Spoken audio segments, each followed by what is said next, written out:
네, 이 영화는 1998년도에 개봉됐던 이집트 왕자입니다. 다 영화로 보셨던 분들이 계시는지 모르겠어요. 이집트 왕자에서 특별히 오늘 우리가 함께 읽은 본문의 말씀을 배경으로 한 그런 이야기입니다. 여러분, 이집트 왕자지만 이 사람이 누구죠? 출애굽기를 배경으로 하고 주인공은 모세였어요. 그 모세가 이끄는 이스라엘 백성, 그리고 그들을 뒤쫓아오는 애굽의 군대 사이에서 일어난 일들이 바로 오늘 영상에 담겨져 있습니다. 무엇을 보셨어요? 하나님께서는 이스라엘 백성을 애굽에서 건져 주셨습니다. 구원해 내셨어요. 그들이 하나님 우리에게 찾아와 주십시오라고 간구해서 하나님께서 그들을 찾아가신 것이 아니라 그들의 고통을 보시고 그들의 신음을 들으시고 하나님이 친히 그들을 불쌍히 여기시는 마음으로 그들에게 찾아가셨습니다. 그리고 그들을 구원하시기로 결정하셨지요. 모세를 보내셨습니다. 그리고 여전히 말을 듣지 않은 완고한 바로를 하나님은 10가지의 재앙을 통해서 그를 굴복시키시고 이스라엘 백성들을 그 애굽 땅, 종살이하던 그 땅에서 건져내셨어요. 얼마나 환호성과 기쁨이 많았을까요? 그들이 얼마나 좋았을까요? 모세가 인도하는 대로 또 하나님의 구름 기둥이 인도하는 대로 그들은 지금 하나님께서 인도하심을 따라 가고 있습니다. 그런데 오늘 말씀을 보면은요, 2절에서 이렇게 말씀하고 있는 거예요. 뭐라고 말씀하냐면 이스라엘 자손에게 명령하여 돌이켜 바다와 믹돌 사이에 비아히로다 곧 바알스본 맞은편 바닷가에 장막을 치게 하라라고 말씀하고 있습니다. 하나님께서 돌이켜서 명령하셨다라고 합니다. 돌이켜라. 이것은 무엇이냐면 숫곳에서 에담까지 지금 이스라엘 백성들은 북동쪽을 향해서 지금 계속적으로 행진하고 있었던 거예요. 그런데 하나님께서 그들의 방향을, 그들의 진군하는 그 방향을 갑자기 틀어버리신 거예요. 그래서 남쪽으로 또는 남동쪽으로 그들의 방향을 완전히 틀으셔서 지금 바알스본 맞은편 바닷가에 장막을 치게 하셨던 겁니다. 여러분, 그들이 지금 북동쪽으로 행군하다가 갑자기 하나님의 말씀으로 말미암아 그 바닷가에 장막을 치게 됐는데 그 앞이 뭐가 있냐면 바로 홍해가 있었던 거지요. 이 이야기를 듣자 바로는 이제 이스라엘 백성들이 광야에 갇히게 됐다. 가만히 생각해 보니까 너무 억울한 거죠. 장정만 60만 명이었습니다. 그러면 부녀자나 노인과 아이들 모두 합해서 거의 200만 명에 달하는 엄청난 사람들이 우리의 종살이로, 우리의 노예로 우리를 섬기다가 갑자기 하루아침에 그들이 다 떠나버린 거예요. 얼마나 손해되는 생각이 들었겠어요. 얼마나 자기가 잃어버린 것이 많다고 생각했겠습니까? 그러지 않아도 이스라엘 백성들은 지금 광야에 갇혀 있는 거죠. 그래서 바로는 모든 군대를 정비해서 이제 이스라엘 백성을 치러 그들을 추격하기 시작하는 거예요. 지금 이스라엘 백성들이 어디에 있습니까? 앞에는 홍해바다가 있어요. 넘실대는 그 파도를 보니 걸어갈 수가 없는 거죠. 그러고 그 뒤에는 무엇이 따라오고 있습니까? 그들을 잡아 다시 노예 삼으려고 하는 애굽 군대, 바로 왕이 엄청난 군대를 동원해서 지금 이스라엘 백성들을 잡기 위해서 오고 있는 거예요. 여러분, 이스라엘 백성들이 두려움에 떱니다. 오늘 말씀을 보면은 그들이 두려워했다라고 말씀하고 있어요. 두려워서 하나님께 부르짖고 있습니다. 우리 같으면 어떡하겠어요? 10절 볼까요? 바로가 가까이 올 때에 이스라엘 자손이 눈을 들어본즉 애굽 사람들이 자기들 뒤에 이른지라 이스라엘 자손이 심히 두려워하여 여호와께 부르짖고라고 이야기합니다. 여러분, 두려움에 사로잡힌 거예요. 무엇을 보니까?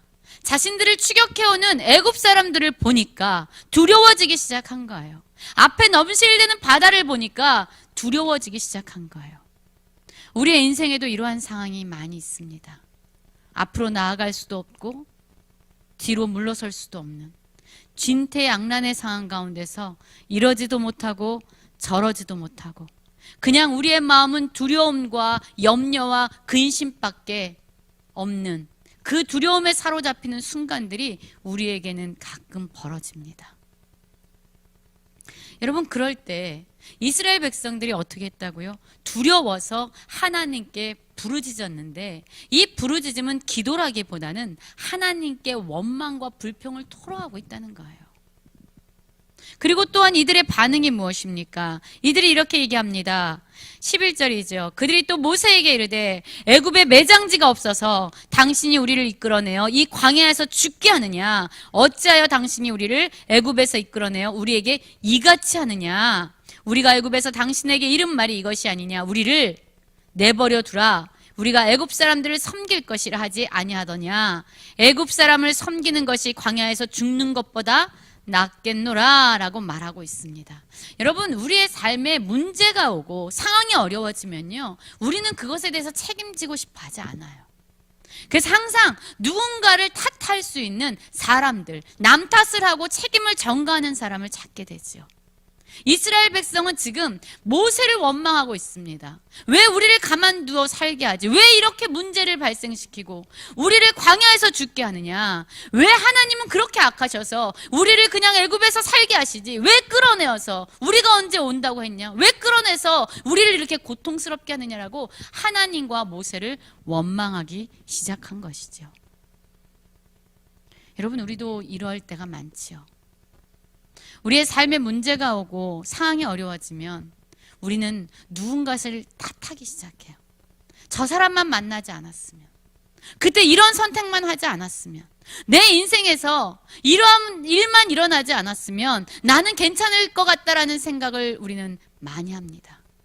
우리는 모래주머니와 같이 무언가를 우리의 발에 달고 그것 때문이라고 끊임없이 전진하지 못하고 우리는 주저앉고 좌절할 때가 많습니다.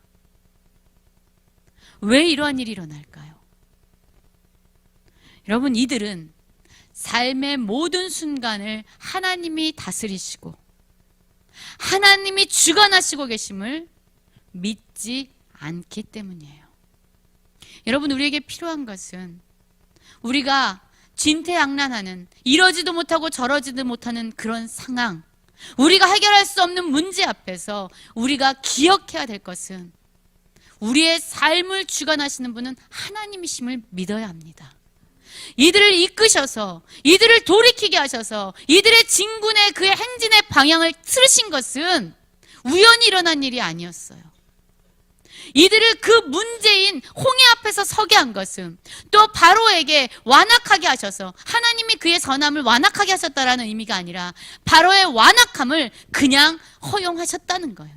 내버려 두셨다는 거예요. 그가 파멸의 길을 걷도록, 이스라엘 백성을 추격하도록 그냥 하나님께서 허용하셨다는 겁니다. 하나님께서 이스라엘 백성을 돌이키신 것도, 또한 하나님께서 바로의 마음을 돌이키지 아니하시고 그냥 완악한 가운데 내버려 두신 것도 하나님이 행하신 일이었어요. 그들을 홍해 앞에서 두려움에 떠는 그 상황 가운데 넣으신 것도 바로 하나님이 그들을 인도하시고 주장하시고 이끌어 오신 발걸음이었다는 거죠. 여러분, 우리가 지금 홍해 앞에 있습니까? 우리를 추격해오는 두려운 바로의 그러한 군대 앞에 서 있습니까? 누구 때문에? 바로 저 사람 때문에, 내가 이러한 일을 만났기 때문에 우리에게 일어난 것일까요? 하나님이 우리의 삶의 모든 순간을 주관하시고 계심을 믿으셔야 합니다. 그러면 왜 하나님은 이들을 이렇게 이끌어 오신 걸까요?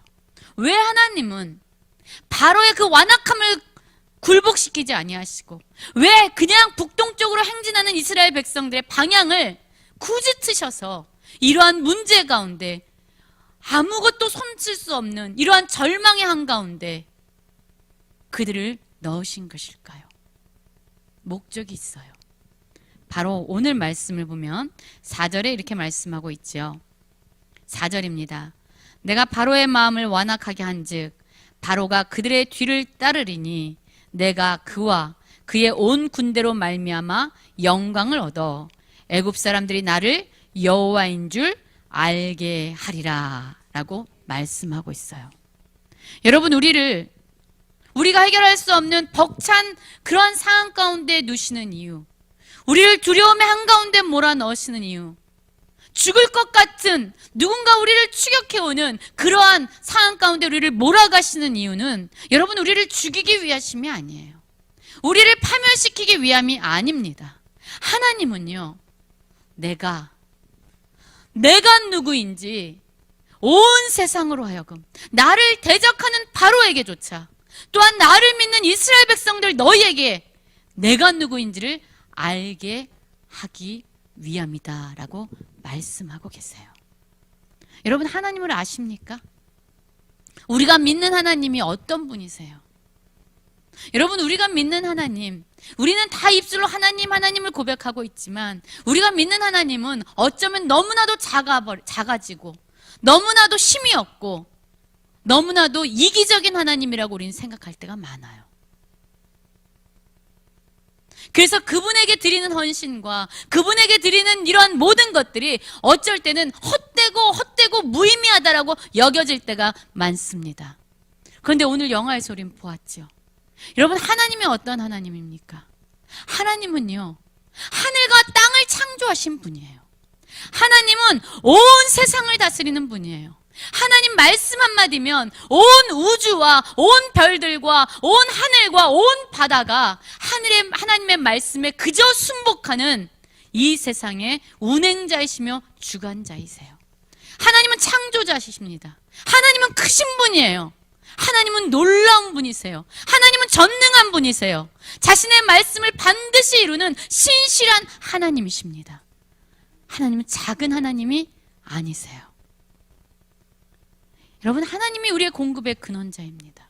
하나님이 우리의 생명의 주관자입니다. 하나님이 우리에게 가장 좋은 것을 주시는 그러한 아버지세요. 그런 분을 알게 하려고 하나님은 지금 우리를 홍해 앞에, 어쩌면 우리를 쫓아오는 그 바로의 군대 앞에 우리를 세워두셨습니다. 한번 따라해 볼까요? 하나님은 내 삶의 모든 순간을 다스리고 계십니다. 하나님은 우리의 눈을 열어 하나님을 알게 하시려고 지금 일하십니다. 여러분, 그 하나님이 진짜 어떤 분인지 알면요, 우리의 믿음은 이미 끝나는 거예요. 그 하나님이 얼마나 크신 하나님인지 안다면 우리의 이러한 모든 행위가 종교적인 행위로 전락하는 것이 아니라 진짜 하나님을 사랑하는 사랑의 고백이 되고 신앙이 될 것입니다. 여러분, 하나님이 어떠한 분인지 알면 우리는 두려움에 떨지 않을 거예요. 우리는 불평할 수 없을 거예요. 그분이 선하시기 때문에 우리는 그분에게 온전히 우리의 삶을 의탁할 수 있다는 거죠. 지금 하나님께서는요, 바로의 마음을 완악하게 하셨고 또한 그들을 굳이 돌이켜서 바닷가에 진을 치게 하시면서 나는 아무것도 할 수 없구나. 우리는 앞으로도 나갈 수 없고 뒤로도 물러날 수 없고 옆으로도 갈 수 없고 우리는 그냥 여기에 갇혀 죽는구나라는 절망과 두려움 가운데 두셨지만 그것은 결코 우리를 죽이려고 하는 하나님의 뜻이 아니라 우리를 살게 하시고 하나님을 알게 하시려는 하나님의 선하신 계획 가운데 이루어진 것임을 우리는 분명히 믿어야 합니다. 우리는 이 사실을 믿어야 돼요. 그래야만 우리는 어떤 상황에서도 흔들리지 아니하고 요동하지 아니하고 여전히 믿음의 길을 갈 수 있는 거죠. 여러분, 이런 상황에 처할 때마다 기억하십시오. 하나님은 나로 하여금 하나님을 알게 하시려고 나의 삶의 모든 것을 주관하시고 이끄시고 다스리고 계심을 믿으시기 바랍니다. 또 우리가 이런 상황에 처하게 될 때에 우리는 어떻게 해야 될까요? 오늘 말씀을 보면은요, 이렇게 나옵니다. 13절 우리 한번 읽어볼까요? 13절입니다. 시작. 모세가 백성에게 이르되 너희는 두려워하지 말고 가만히 서서 여호와께서 오늘 너희를 위하여 행하시는 구원을 보라. 너희가 오늘 본 애굽 사람을 영원히 다시 보지 아니하리라 라고 얘기합니다. 14절 같이 더 읽을까요? 여호와께서 너희를 위하여 싸우시리니 너희는 가만히 있을지어다 라고 말씀하고 있습니다. 하나님은 두려워하지 말라고 말씀하셔요. 우리가 얼마나 약한지 아시기 때문이죠. 문제가 우리에게 얘기하죠. 너는 할 수 없어. 너는 약해라고 얘기할 때 하나님은 오히려 두려워하지 말라고 말씀합니다. 여러분, 우리가 어떻게 두려움을 이길 수 있을까요? 우리는 힘이 없고 우리는 한 치 앞도 알지 못하는 약한 존재인데 우리가 어떻게 두려워하지 않고 살아갈 수 있을까요? 문제보다 더 크신 하나님을 바라볼 때에 우리는 두려워하지 않을 수 있습니다. 우리를 싸매고 있는 상황보다 더 크신 하나님을 바라볼 때에 우리는 두려워하지 않을 수 있는 거예요. 하나님께서 지금 두려워하지 말라고 말씀하십니다. 두려움을 떨쳐버릴 수 있는 그 근간은 바로 크고 놀라우신 전능하신 하나님을 바라보는 거예요. 여러분, 우리의 눈이 열려지기 원해요. 그 크신 하나님을, 그 위대하신 하나님을 봄으로 말미암아 우리 안에 우리를 묶고 있는 모든 두려움에서 자유로워지기를 원합니다. 두려워하지 말고 가만히 서서라고 이야기해요. 여기서 가만히라는 말은 혀를 물고 있는 거예요. 침묵하는 거예요. 왜 하나님은 가만히 있으라고 얘기했을까요? 상황을 보고 문제를 보면 우리는 끊임없이 불평과 원망이 쏟아져 나오기 때문이에요. 그래서 그 모든 것을 너는 잠잠히 가만히 하나님을 바라봄으로 침묵하라고 말씀하시는 거예요.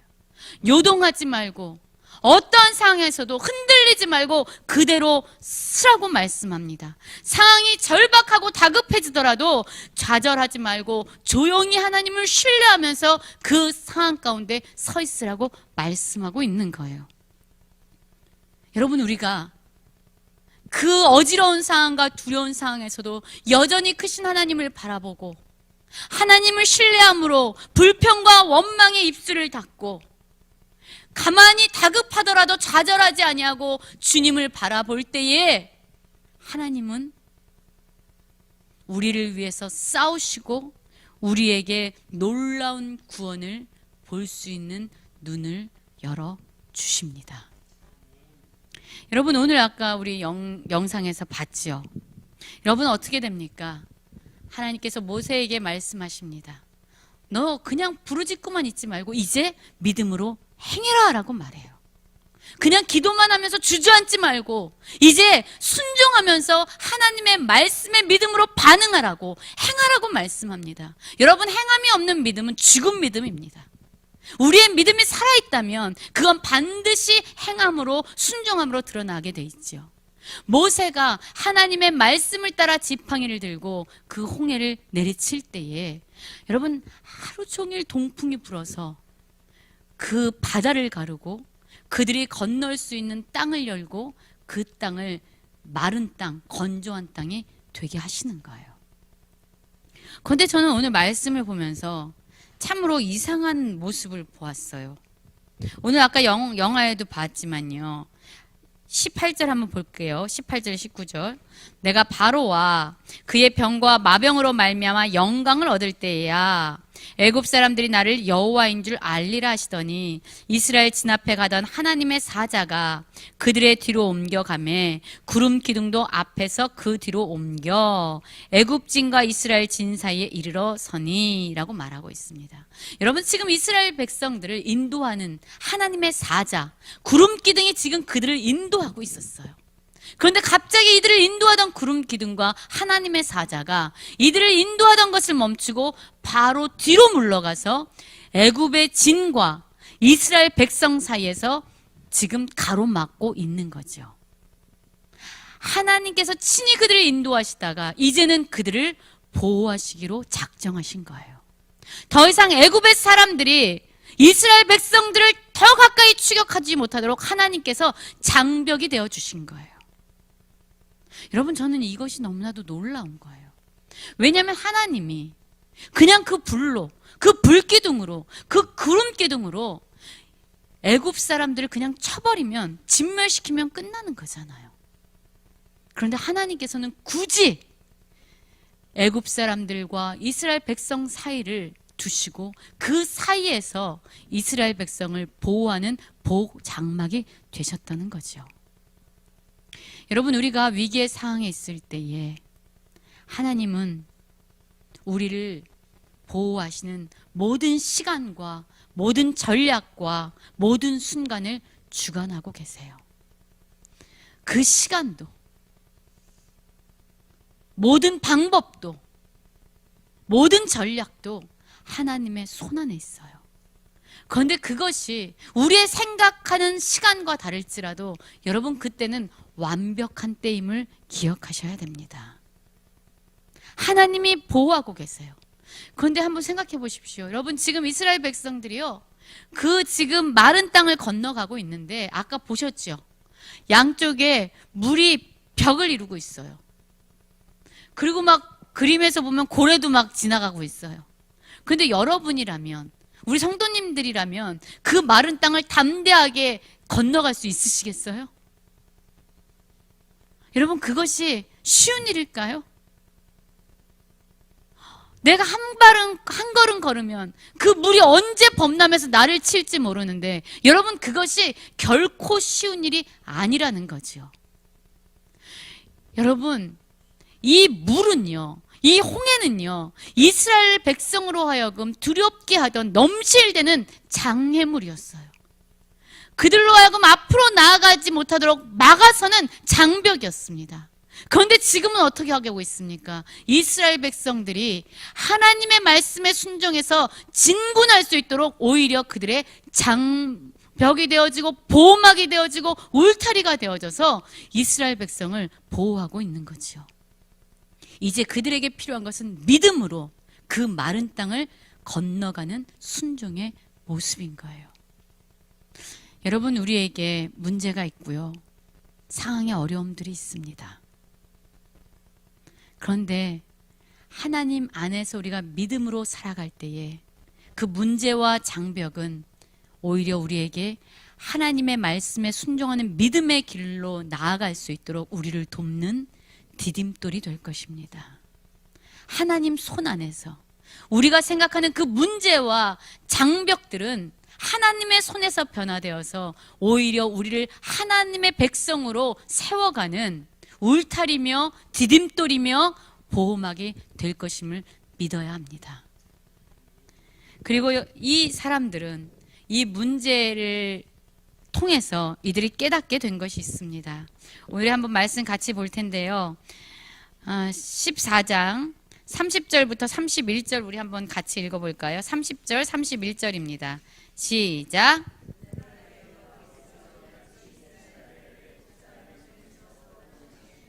이스라엘이 바닷가에서 애굽 사람들이 죽어 있는 것을 보았더라.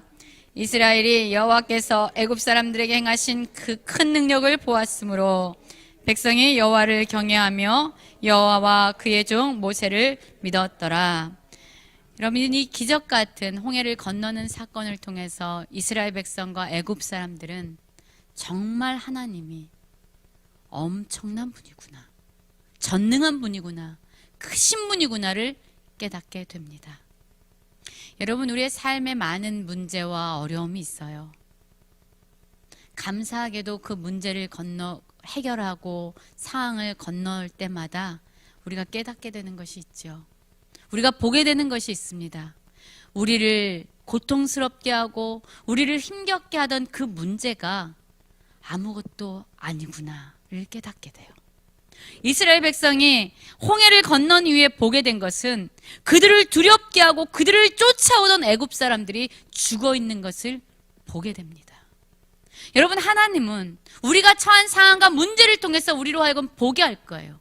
하나님이 어떠한 분이신지를 알게 할 거예요. 그리고 또한 보게 할 것입니다. 우리를 두렵게 하고 우리를 힘겹게 하던 그 문제가 아무것도 아니었구나. 그것들이 헛된 것들이었구나. 그것들이 허무한 것들이었구나를 우리에게 보게 하실 것입니다. 그리고 우리에게 또 보게 하실 거예요. 하나님의 큰 능력을 보게 하심으로 말미암아 이제 우리가 살아가는 길은 하나님을 경외하며 여호와를 믿으면서 살아가는 그러한 삶으로 우리를 인도해 가실 겁니다. 31절에 그렇게 나오죠. 이스라엘이 여호와께서 애굽 사람들에게 행하신 그 큰 능력을 보았으므로 백성이 여호와를 경외하며 여호와와 그의 종 모세를 믿었더라. 하나님 면전 앞에서 살아가는 삶, 하나님의 얼굴 앞에서 살아가는 삶, 하나님을 경외하며 여호와를 믿는 삶이야말로 하나님의 구원의 역사를 경험한 우리들이 마땅히 걸어가야 될 삶의 길임을 믿으시기 바랍니다. 여러분, 우리가 이스라엘 백성처럼 어쩌면 진퇴양난의 상황 가운데 처할 수 있습니다. 우리가 해결할 수 없는 문제 앞에 서 있을 수 있습니다. 그러나 여러분 꼭 기억하십시오. 이 상황을 주관하시는 분은 하나님이심을 기억하십시오. 이 상황을 통해서 우리를 죽이시려고 하는 것이 아니라 우리로 하여금 하나님을 알게 하시려는 하나님의 선하신 계획이 있음을 믿으시기 바랍니다. 또한 이러한 상황 가운데서 하나님을 바라봄으로 두려워하지 말고 가만히 서서 여호와께서 친히 역사하시는 것을 바라보시기 원합니다.